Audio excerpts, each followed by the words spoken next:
Première séance du cours de signalisation cellulaire sera consacrée à une introduction générale. L'objectif du cours est de décrire les voies de signalisation qui sont activées lors de la communication cellulaire. La connaissance de ces voies permet de mieux comprendre les mécanismes d'action des médicaments et de leur utilisation. Tout d'abord, qu'est-ce qu'on entend par signalisation cellulaire? C'est l'ensemble des réactions, ou plutôt la cascade de réactions, qui se produisent à l'intérieur de la cellule et qui aboutissent à une réponse cellulaire adaptée à une stimulation externe. Schématiquement, on peut représenter une cellule qui reçoit une stimulation externe par un agoniste. Cette cellule va répondre à cette stimulation, soit par une réaction métabolique, comme par exemple la stimulation de la glycogénolyse, soit par une réaction électrique, provoquant un changement dans le potentiel électrique de la membrane, soit par une régulation de l'expression génétique qui aboutit à la synthèse de protéines, par exemple. Mais il y a d'autres types de réponses cellulaires.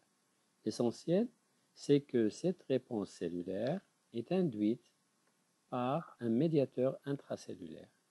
Ce qu'il faut signaler, c'est que ce médiateur est libéré dans le cytosol suite à l'activation d'un récepteur membranaire. Pour simplifier, on ne va parler que des récepteurs membranaires, mais sachez qu'il y a d'autres types de récepteurs, notamment cytosoliques et nucléaires.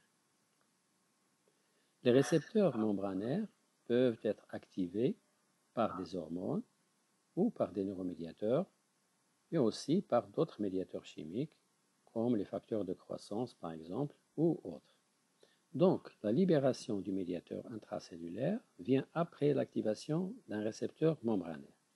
Dans le processus de la communication cellulaire, on voit bien qu'il y a une étape extracellulaire, induite par voie hormonale, nerveuse ou autre, et il y a une étape intracellulaire, induite par ce médiateur intracellulaire qu'on appelle second messager intracellulaire. La cascade de réactions qui se déclenche au cours de la libération du second messager intracellulaire et au cours de la réponse biologique de la cellule, cette cascade de réactions constitue une voie de signalisation. On verra dans ce cours qu'il y a plusieurs voies de signalisation selon la nature du récepteur membranaire activé.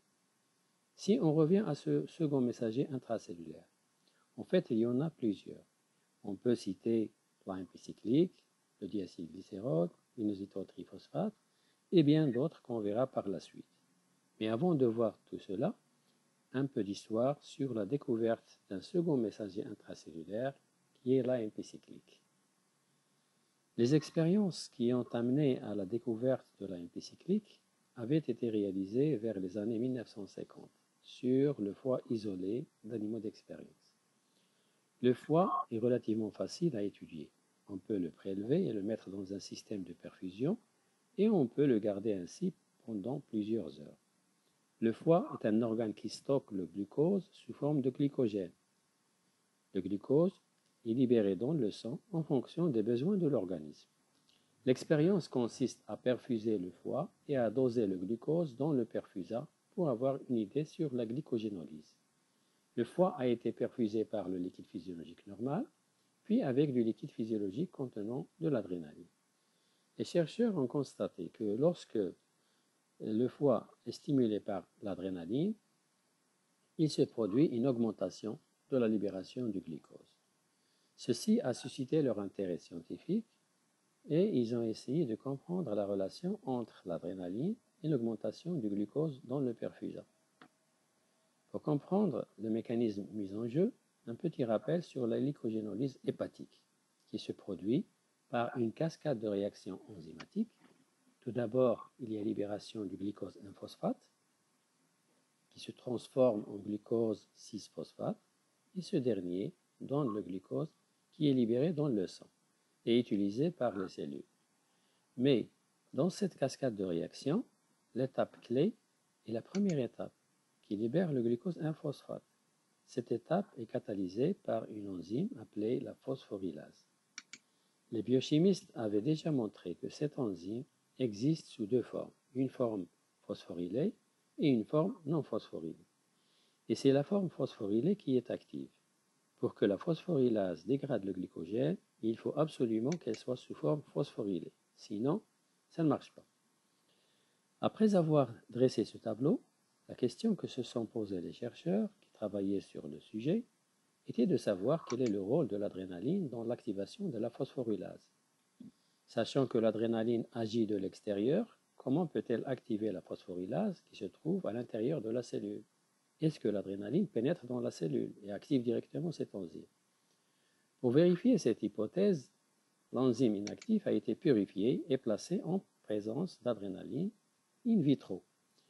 Les résultats observés avaient montré que la phosphorylase reste inactive. L'adrénaline n'agit donc pas directement, mais nécessite forcément un facteur intermédiaire. Ils ont essayé de reconstituer le système et ils ont broyé les cellules et séparé les différents constituants cellulaires, à savoir la membrane plasmique, les protéines cytosoliques et l'ATP. Puis ils ont testé l'effet de l'adrénaline sur la phosphorylase en présence de ces constituants. Ils ont ainsi remarqué qu'aucun de ces éléments seuls n'est capable d'activer la phosphorylase en présence de l'adrénaline. Par contre, lorsque ces constituants sont placés ensemble, l'adrénaline provoque l'activation de la phosphorylase. Les expériences ont montré que la présence des fragments de membrane était nécessaire. D'autres expériences ont permis la mise en évidence d'un facteur intermédiaire qui est responsable de l'activation de l'enzyme, la phosphorylase. Ce facteur a été identifié en 1956 par un chercheur américain qui s'appelle Sutherland. Il s'agit de l'AMP cyclique. L'AMP cyclique est le second messager intracellulaire libéré par la stimulation par l'adrénaline. La structure de ce messager montre un cycle au niveau du groupement phosphate, ce qui le distingue de l'AMP. Sutherland a eu le prix Nobel en 1971 pour ses travaux sur les mécanismes d'action des hormones dans lesquels il a clairement montré l'existence et le rôle de l'AMP cyclique dans la libération du glucose en situation de stress. En 1973, Sutherland a eu le prix de la médaille nationale des sciences. Il est mort une année après, en 1974, à l'âge de 59 ans, après avoir ouvert le chemin à d'autres chercheurs dans les voies de la signalisation cellulaire.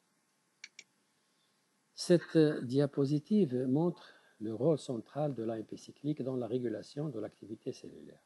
Comme on peut le voir, l'AMP cyclique est produit par l'activation de récepteurs membranaires et agit sur une protéine kinase qui est responsable de l'activation et parfois de l'inhibition d'un certain nombre d'autres protéines cytosoliques qui peuvent agir sur le métabolisme ou bien sur le potentiel électrique de la membrane ou bien sur la contraction ou encore sur les facteurs de transcription génétique. Un certain nombre de questions se posent. Quels sont les récepteurs qui induisent la libération de l'AMP cyclique? Quel est le mécanisme d'action de cette libération? Et comment l'AMP cyclique induit-il ces effets? On verra tout cela lors de la prochaine séance.